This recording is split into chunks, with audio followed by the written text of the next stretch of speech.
तो जो पहला टॉपिक है आपका भारतीय रेल संगठन संरचना। ठीक है, तो सबसे पहली चीज़ है कि जो हमारा संगठन है वो बहुत बड़ा है।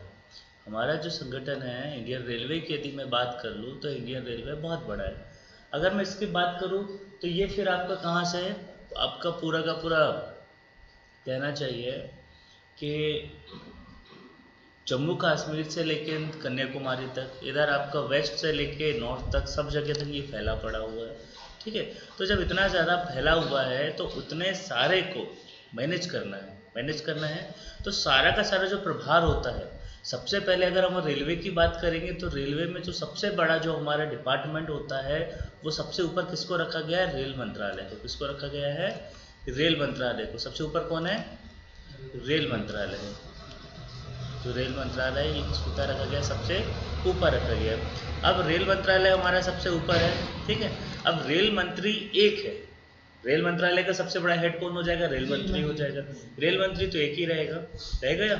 अब एक रेल मंत्री पूरे की पूरी आपके इंडिया को क्या देख सकता है, अच्छे से वॉच कर सकता है, नहीं कर सकता है।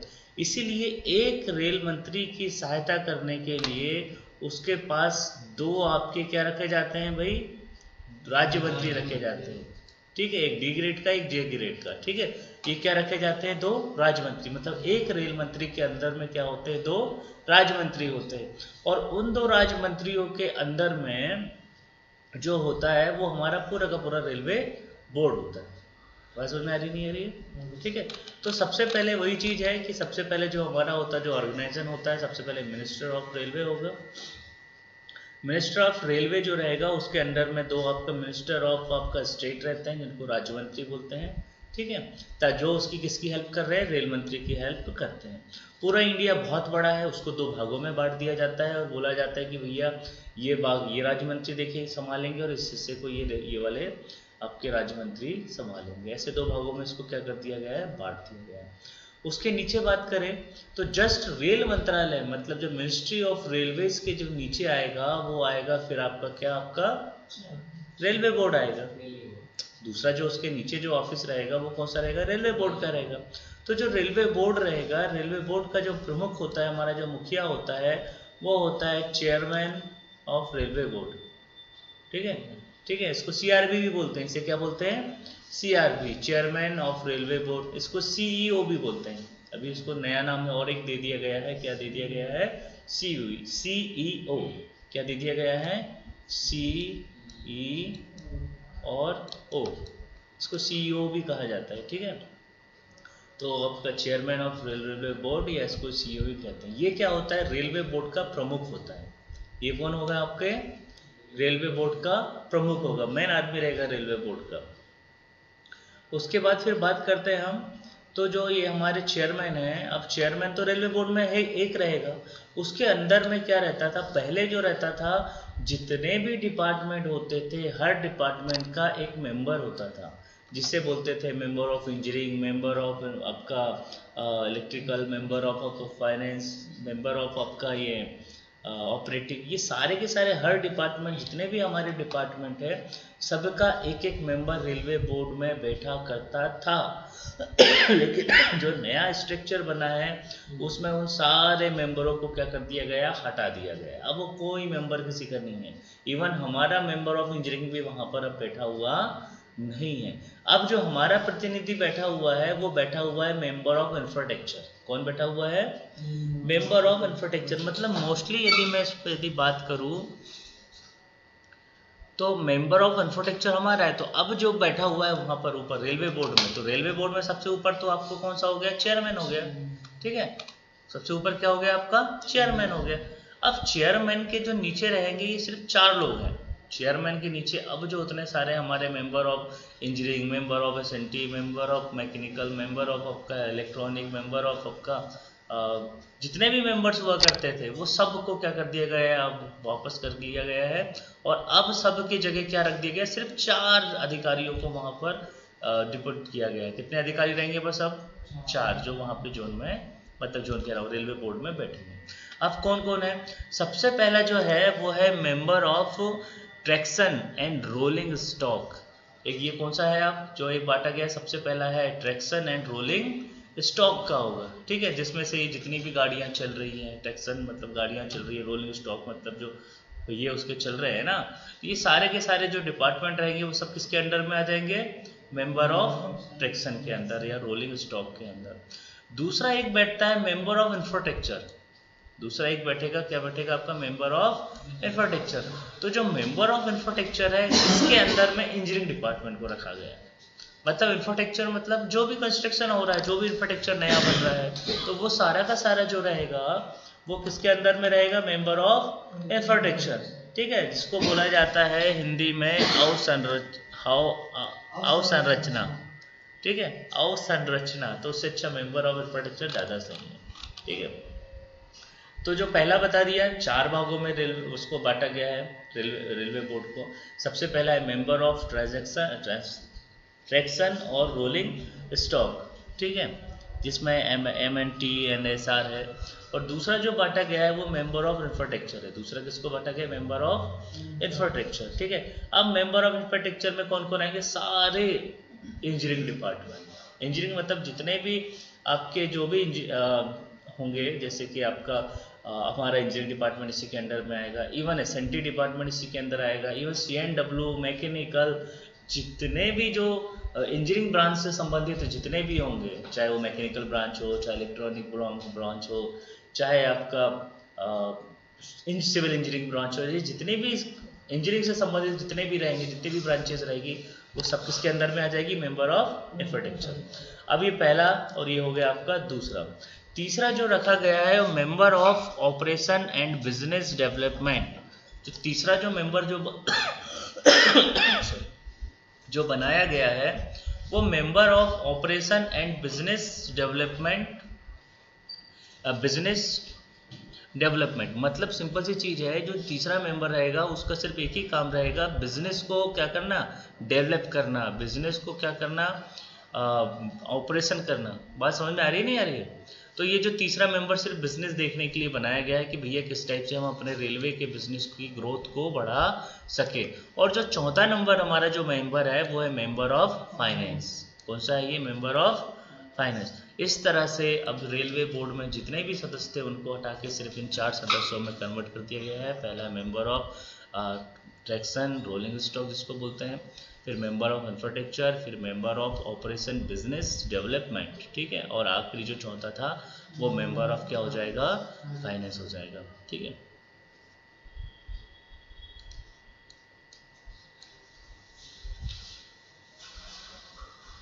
उसके बाद यदि मैं बात करते हैं हम,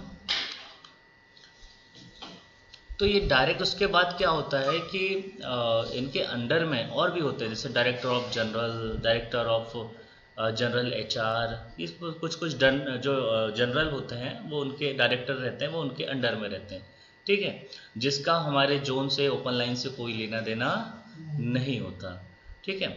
और सेक्रेटरी ऑफ रेलवे बोर्ड ये तो बता चुका हूँ मैं, ठीक है। उसके बाद अगर हम बात करें तो ये जो आपका रेलवे बोर्ड की जो बॉडी है उसके नीचे ये देखो ये लाइन आके सीधे जाके यहाँ पे मिली है।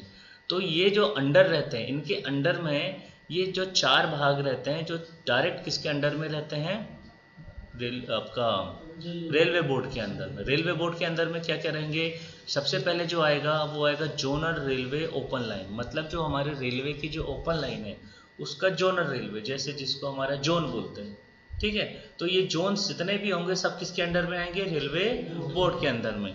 दूसरी एक यूनिट होती है जिसको बोलते हैं प्रोटेक्शन यूनिट। दूसरी क्या होती है, प्रोटेक्शन यूनिट, मतलब जो भी प्रोटेक्शन यूनिट जो भी प्रोटेक्शन करेंगी, जो भी मैन्युफैक्चरिंग करेंगी, जो भी नया कंस्ट्रक्शन कराएंगे, वो भी डायरेक्ट किसके अंडर में रहेंगे, रेलवे बोर्ड के अंदर में। तीसरी चीज जो होती है वो अदर यूनिट है, तो वो भी इसी से रिलेटेड रहती है, वो भी किसके अंडर में काम करती है, रेलवे बोर्ड के अंदर में। और तीसरा जो होता है वो होता है ऑटोनोमस बॉडीज, मतलब ऐसी बॉडीज जो रहेगी जो ऑथराइज की गई है, मतलब प्राइवेट सेक्टर की बॉडीज है जिसको नॉमिनेट किया गया है कि भैया वो रेलवे के साथ मिलकर बिजनेस कर सकती है, कोई काम कर सकती है, तो वो भी डायरेक्ट किसके अंडर में रहेंगे भैया जी, रेलवे बोर्ड के अंडर में। तो इस तरह से 4 जो रहते हैं ये डायरेक्ट रेलवे बोर्ड के अंदर में रहेंगे। तो जो हम लोग आते हैं, हम लोग किसके अंडर में हैं, हम ओपन लाइन में हैं। तो हम ओपन लाइन में, तो हम किसके पास रहेंगे, जनरल रेलवेज ओपन लाइन के अंदर में रहेंगे, ठीक, sorry, zonal railway open line के अंदर बनेंगे। तो जैसे अब जोन है, अब जोन ऐसा नहीं है कि पूरे इंडिया का एक जोन बना दिया गया। इंडिया तो बहुत बड़ा है, तो इस इंडिया बहुत बड़ा है तो इसके अलग अलग जोन बनाए गए। कितने जोन बनाए गए? अलग अलग। तो टोटल मिला के अभी तक लगभग कितने? 18 जोन है। कितने जोन है टोटल? 18 जोन है, जिसमें से आपका सेंट्रल रेलवे हो जाएगा, आपका ईस्ट रेलवे हो जाएगा, ईस्ट सेंट्रल रेलवे हो जाएगा, ईस्ट कोस्ट रेलवे हो जाएगा, नॉर्दर्न रेलवे हो जाएगा, ठीक है, नॉर्थ ईस्ट हो जाएगा, नॉर्थ ईस्ट फ्रंट रेलवे हो जाएगा, ठीक है, नॉर्थ वेस्ट हो जाएगा, नॉर्दर्न हो जाएगा, नॉर्थ साउथ सेंट्रल हो जाएगा, साउथ ईस्ट हो जाएगा, साउथ ईस्ट सेंट्रल हो जाएगा, और साउथ वेस्ट हो जाएगा, वेस्टर्न हो जाएगा, ईस्टर्न हो जाएगा, वेस्टर्न हो जाएगा। तो जितने भी अपने 19 इसमें एक मिसिंग है, जितने भी 19 हो जाएंगे ये सारे के जो सॉरी 18, ठीक है, और फ्यूचर में 19 भी बनने वाला है, ठीक है, 18 तो है अभी, फ्यूचर में 19 और बनेगा। ऐसे जितने भी ये रहेंगे वो सब किसके अंदर आ जाएंगे? जोनल ओपन लाइन के अंदर में, ठीक है। इसके बाद मैं थोड़ा विस्तार से इनको भी थोड़ा बता दूंगा जोन को। अभी अगला देख लेते हैं। फिर अगला है प्रोटेक्शन यूनिट। प्रोटेक्शन यूनिट मतलब जितनी वह यूनिट जो क्या कर रही है भैया? प्रोटेक्शन का काम कर रही है, जो मैन्युफैक्चरिंग का काम कर रही है, कुछ बनाने का काम कर रही है। अब वो यूनिट में हम डायरेक्ट रेलवे बोर्ड के अंदर में तो कौन कौन है हमारे पास? जैसे चितरंजन लोकोमोटिव वर्क्स जो चितरंजन में है, ठीक है। उसके बाद फिर क्या है? बनारस लोकोमोटिव वर्क्स वाराणसी में जो है। फिर इंटीग्रेट कोच फैक्ट्री पेरमपुर में। फिर rail coach factory Kapurthala. Rail wheel factory Yelahanka. उसके बाद मॉडर्न कोच फैक्ट्री आपका राय बरेली। फिर डीजल लोको मॉडर्नाइज वर्क पटियाला। फिर है रेल व्हील प्लांट बेला बेला। इसी टाइप से अदर भी यूनिट्स हैं, जैसे कि क्या है? Central organisation for railway verification Allahabad, NF railway, ठीक है। ये स्वतंत्र रूप से, मतलब ये किसी जोन के अंडर में नहीं है, डायरेक्ट किसके अंडर में आती है? रेलवे बोर्ड के अंडर में आती है, जैसे सेंट्रल ऑर्गेनाइजेशन। फिर है national academy of Indian railway Vadodara, जिसको नायर भी बोलते हैं, ठीक है। ये भी नया किसके अंडर में? Direct railway board. जैसे कि अभी इनके जितने भी एग्ज़ाम हो रहे हैं सब कौन अटेंड कर रहा है? ये नायर अटेंड कर रहे हैं, ठीक है। उसके बाद फिर DG, x office, RDSO Lucknow, ये सब किसके अंदर में है? ये सब रेलवे बोर्ड के अंदर में, ठीक है। उसके बाद फिर जो अदर बता दिए थे, जो प्राइवेट वाली जो सेक्टर ऑटोनोमस हैं, तो ऑटोनोमस में बीसीएल है, बीएससीएल है, बीडब्ल्यूईएल है, कॉन्कर है, डीएफसीसीआईएल है, फिर है इरिकॉन है, आईआरसीटीसी है, आईआरएफसी है, केएमआरसीएल, केआरसीएल, ठीक है। ये सारे के सारे, जैसे रिट्स है, आरवीएनएल है, क्रिस है, आरएलडी है, ये सब क्या है? प्राइवेट सेक्टर की कंपनियां, जो भी किससे डील करती है? डायरेक्ट रेलवे बोर्ड से डील करती है। तो ये हो गए आपके ऑर्गेनाइजेशन। क्या इसको मैं यहाँ गोदरा समझ में नहीं आएगा, है ना?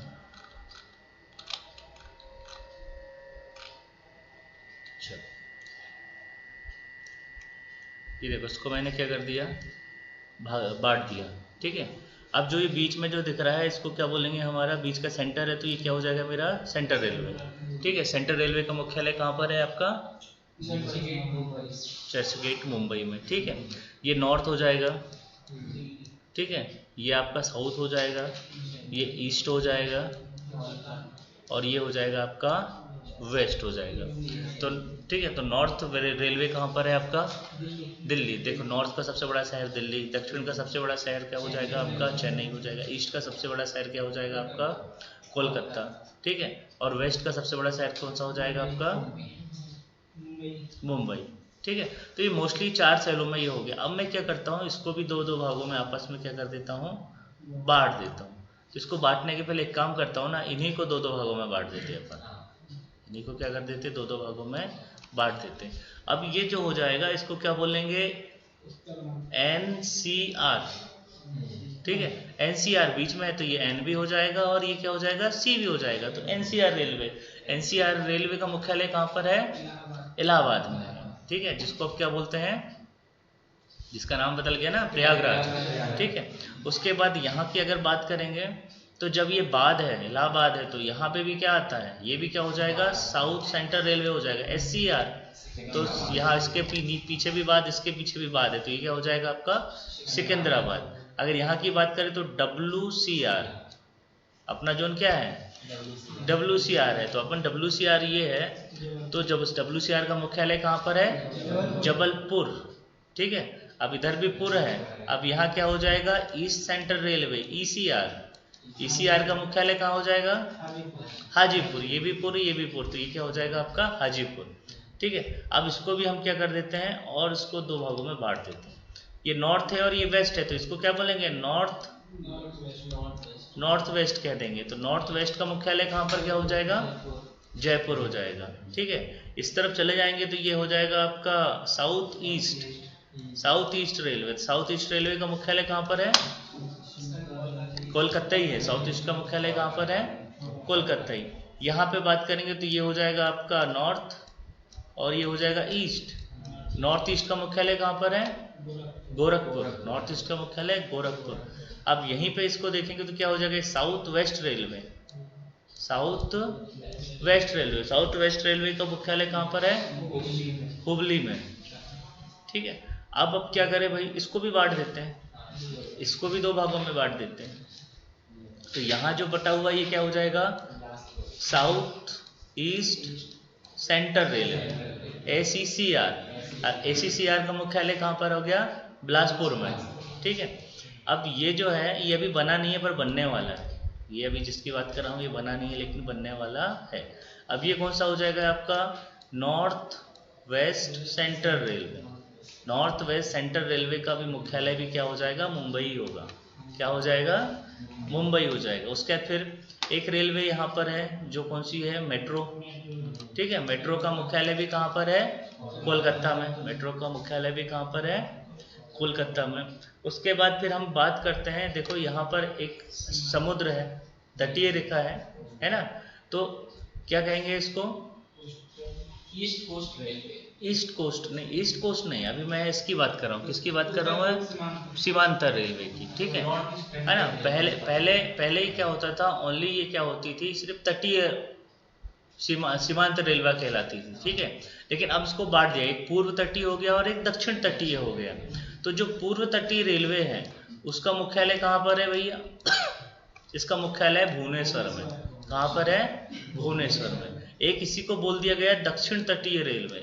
तो दक्षिण तटीय रेलवे का मुख्यालय कहाँ पर हो गया आपका, विशाखापट्टनम में। दक्षिण तटीय रेलवे का मुख्यालय कहाँ पर हो गया, विशाखापट्टनम। एक है आपकी कौन सी वाली जो तुम बोल रहे थे, frontier railway, north east frontier, उसका मुख्यालय कहाँ पर हो जाएगा, गुवाहाटी। उसका मुख्यालय क्या हो गया, गुवाहाटी। एक और हो गया यहाँ पे कोंकण रेलवे। कौन सी रेलवे, कोंकण रेलवे। इसका मुख्यालय भी कहाँ पर है, मुंबई में। इसका भी मुख्यालय कहाँ पर है, मुंबई में। ऐसे इसको काउंट करोगे तो टोटल लगभग 19 निकलते हैं, लेकिन 19वां।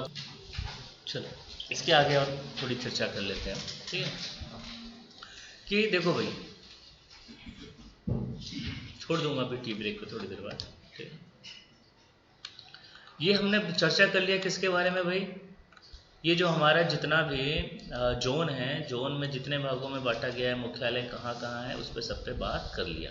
अब हम अपनी बात करेंगे तो हम किस रेलवे में आते हैं, WCR में। हम लोग जो आते हैं वो आते हैं WCR में। तो हमारा WCR का मुख्यालय कहाँ पर है, जबलपुर। अब जबलपुर है मुख्यालय। ठीक है, तो जो जोन होगा, जोन का मुख्यालय हमारा जबलपुर है। तो जोन का जो प्रमुख होता है वो कौन होता है भाई, GM। ठीक है,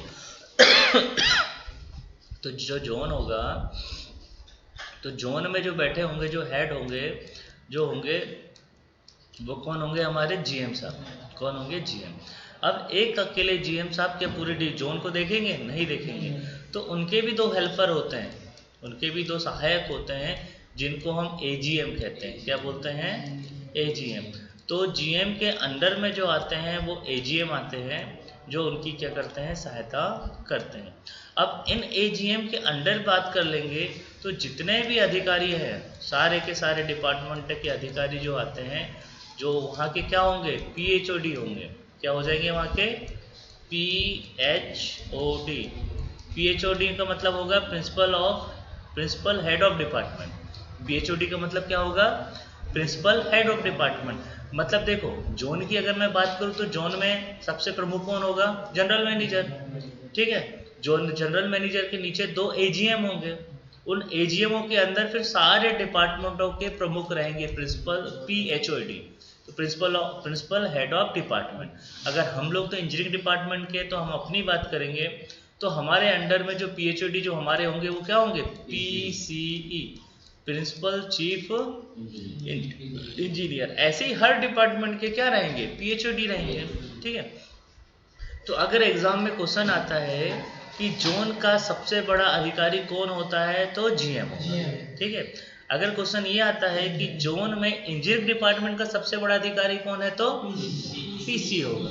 ठीक है, अब PC के अंडर में C आ जाते हैं, फिर बहुत सारे फिर अधिकारी वहाँ पर भी हमारे बैठे हुए होते हैं। ये किसकी बात हो गई भाई, जोन की। अब जोन के अंदर बात करें तो जोन के अंदर क्या आता है, जोन के अंदर क्या आएगा भाई, डिवीजन आएगा। अगर हम जोन किस में है, WCR में है। हमारे WCR में कितने डिवीजन है, 3 डिवीजन है। कौन कौन से डिवीजन है, सबसे पहले आपका जबलपुर, भोपाल और कोटा। जबलपुर, भोपाल और कोटा, ये क्या है हमारे पास, 3 डिवीजन है। ठीक है, अब हर डिवीजन के अंदर में की बात कर लेंगे तो हर डिवीजन का जो एक होता है उसका सबसे बड़ा अधिकारी कौन होता है, डिवीजन का DRM होता है। अब डिवीजन में आ गए तो डिवीजन का सबसे बड़ा अधिकारी कौन हो जाएगा, DRM हो जाएगा। अब जो DRM साहब है वो तो सबसे बड़े अधिकारी हो गए, लेकिन डिवीजन भी बहुत बड़ा होता है। ऐसा नहीं छोटा एक स्टेशन तो होता नहीं है, डिवीजन भी कैसा होता है, बहुत बड़ा होता है। तो उस डिवीजन में जो रहेगा उसके DRM साहब के अंदर के पास उनकी सहायता करने के लिए भी क्या रहते हैं, उनके 2 असिस्टेंट रहेंगे।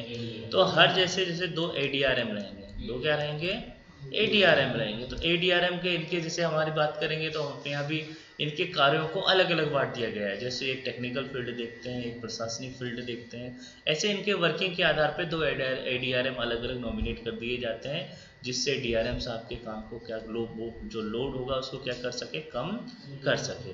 फिर वो जोन की तरह ही वो फिर ADRM के अंडर में हर विभाग के क्या रहेंगे, प्रमुख रहेंगे। हर विभाग के क्या रहेंगे, प्रमुख रहेंगे। अगर जोन में प्रमुख थे तो उसको क्या बोला गया, PHOD, principal head of department. ठीक है, लेकिन यहाँ पर प्रिंसिपल तो नहीं है, तो यहाँ पे जो हेड रहेंगे उसको बोलते हैं HOD। हर डिपार्टमेंट के क्या है, HOD है, हेड ऑफ डिपार्टमेंट है। तो जो भी हर डिपार्टमेंट का जो हेड होगा उसको HOD कहेंगे। तो हम यदि इंजीनियरिंग की बात करेंगे तो हमारे इंजीनियरिंग डिपार्टमेंट के HOD कौन हो जाएंगे, सीनियर DN को। हमारे HOD कौन हो जाएंगे, सीनियर DN को, समन्वय बोलते हैं इसको। ठीक है, तो हमारे जो HOD होंगे वो सीनियर DN को होंगे। अब यहाँ से आपका जो क्वेश्चन पूछा जाता है एग्जाम में वो ये आ जाएगा कि भैया जो डिवीजन है, डिवीजन का मुखिया कौन होता है, DRM होगा। ठीक है, फिर उसके बाद फिर इंजीनियरिंग डिपार्टमेंट में डिवीजन मतलब डिवीजन में इंजीनियरिंग डिपार्टमेंट का सबसे बड़ा अधिकारी सीनियर DN को हो जाएगा। ठीक है, अब इनके बाद सीनियर DN को साहब के बाद भी अंडर में क्या रहते हैं, सारे DN रहते हैं। ठीक है, सेक्शनल DN रहते हैं, स्पेशल हेडक्वार्टर DN होते हैं, ये सब किनके अंडर में आते हैं, सीनियर DN के अंडर में आते हैं। ठीक है, अब डिवीजन के अंदर, ये तो डिवीजन की तक पहुंच गए हम। अब डिवीजन के नीचे जो आता है वो आता है आपका क्या, सब डिवीजन। डिवीजन के अंडर में क्या आएगा, सब डिवीजन। ठीक है, हमने बात किया रेल मंत्रालय, रेल मंत्रालय के बाद बात किया हमने किसकी, आपका रेलवे बोर्ड की। रेलवे बोर्ड के नीचे हमारे फिर कौन है, जोन है। जोन के नीचे फिर आ गए हम किस पे, डिवीजन। अब डिवीजन के जो नीचे आता है वो आता है सब डिवीजन। कौन सा डिवीजन आ जाएगा, सब डिवीजन। अब जो भी सब डिवीजन रहता है उस सब डिवीजन का जो मुखिया होता है वो होता है ADN। सब डिवीजन का मुखिया कौन होगा, ADN। एग्जाम में आए भैया सब डिवीजन का मुखिया कौन है, तो ADN। अब ADN के अंडर में बहुत सारे इंचार्ज होते हैं। ADN के अंडर में बहुत सारे क्या होते हैं, इंचार्ज। जैसे इंचार्ज पीवे हो सकता है, इंचार्ज वर्क्स हो सकता है, इंचार्ज आपका ब्रिज हो सकता है। तो ये सारे के सारे जितने भी इंचार्ज हैं वो सब किसके अंडर में आएंगे? एडीएन के अंडर में आएंगे। ये सब डिवीजन के हिस्सा हो जाएंगे, ठीक है। फिर एडीएन में मतलब सब डिवीजन में और क्या होता है भाई? अगर एग्जाम आता है कि सब डिवीजन का प्रमुख कौन होता है, तो एडीएन होता है, ठीक है। उसके बाद आते हैं क्या? डिपो। फिर उसके नीचे क्या आ जाएंगे? डिपो। तो डिपो तो मैंने बताया सारे डिपो आ जाएंगे। एएन के अंदर सारे डिपो प्रभारी आते तो उनके डिपो भी आते हैं। अब एक इंडिपेंडेंट एक डिपो की बात करेंगे तो एक पीवी का जो डिपो होता है उसका जो प्रमुख होता है वो होता है इंचार्ज पीडब्ल्यूआई, ठीक है। एसएससी इंचार्ज बोलते हैं जिसको, जिनके चार्ज में डिपो रहता है, तो वो रहते हैं एसएससी इंचार्ज, ठीक है। अगर एग्जाम में आता है कि भैया डिपो का प्रमुख कौन है, तो एसएससी इंचार्ज, ठीक है। अब उसके अंडर में क्या होते हैं? देखो सबको सहायता के लिए मिले हैं तो इनकी हेल्प करने के लिए भी इनके पास कम से कम 2 क्या होते हैं? सेक्शनल पीडब्ल्यूआई होते हैं। क्या होते हैं आपके? सेक्शनल पीडब्ल्यूआई, ठीक है। किसके अंडर में रहेंगे सेक्शनल पीडब्ल्यूआई? इंचार्ज के अंडर में। अब सेक्शनल पीडब्ल्यूआई 2 भी हो सकते हैं और 3 भी हो सकते हैं जरूरत के हिसाब से। अब सेक्शनल पीडब्ल्यूआई के जो अंडर होते हैं वो होते हैं स्पेशल पीडब्ल्यूआई। क्या होते हैं? Special PWI. वो जेई भी हो सकते हैं और एसएससी भी हो सकते हैं, ठीक है। अब जेई एसएससी, फिर इनके अंडर में क्या आ जाता है? जेई एसएससी के अंदर में क्या आ जाते हैं? मैट आ जाते हैं। क्या आ जाते हैं? मैट। तो देखो डिपो का प्रमुख कौन हो जाएगा? Depot incharge, SSC incharge. उसके बाद में आगे बढ़ेंगे तो अगर मैं बात करें अब फिर क्या आती है? यूनिट। क्या आती है? यूनिट। सेक्शनल के अंडर में सारे के सारी क्या आ जाती है? आपकी यूनिट आती है। अब जो यूनिट रहेगी, यूनिट का यदि प्रमुख पूछा जाए कि भैया यूनिट का इंचार्ज कौन होता है, तो यूनिट का इंचार्ज कौन होता है? आपका मैट होता है। तो यूनिट में जितना भी सामान है, जितना भी मटेरियल है, उसकी देख रेख करना, उसको व्यवस्थित करना, उसकी पर्याप्त मौजूदगी करना, खराब हुआ तो चेंज करना, जितने भी यूनिट के जितने भी डॉक्यूमेंट्स है, जितने भी लेटर है, रजिस्टर है, पैरामीटर रजिस्टर है, आपका गैंग चार्ट है, ये सबको मेंटेन करने की, सही कंडीशन में भरने की, तापमान रजिस्टर मेंटेन करने की सारी जवाबदारी किसकी होती है? मेट की होती है। मेट के अंदर फिर आपके कीमैन आ जाते हैं, पेट्रोलमैन आ जाते हैं, ट्रकमैन आ जाते हैं, गेटमैन हो जाते हैं। ये सारे के सारे फिर किसके अंदर आ जाते हैं? मेट के अंदर, ठीक है। अब जैसे इसके नीचे मैट के नीचे अब तो मैट भी नाम खत्म कर दिया गया है, अब इसमें तो ग्रेडिंग कर दिया गया है कि जैसे ही ट्रैकमैन आता है तो सबसे पहले ट्रैकमैन 4 में आता है, प्रमोशन होकर ट्रैकमैन 3 हो जाता है, फिर प्रमोशन होकर ट्रैक 1 2 हो जाएगा, उसका फिर ट्रैकमैन कैसा हो जाएगा? 1 हो जाएगा, ठीक है। तो जो मैट होते हैं, जो कीमैन होते हैं, वो ट्रैकमैन 1 में आते हैं, ठीक है, जिसका 2800 ग्रेड पे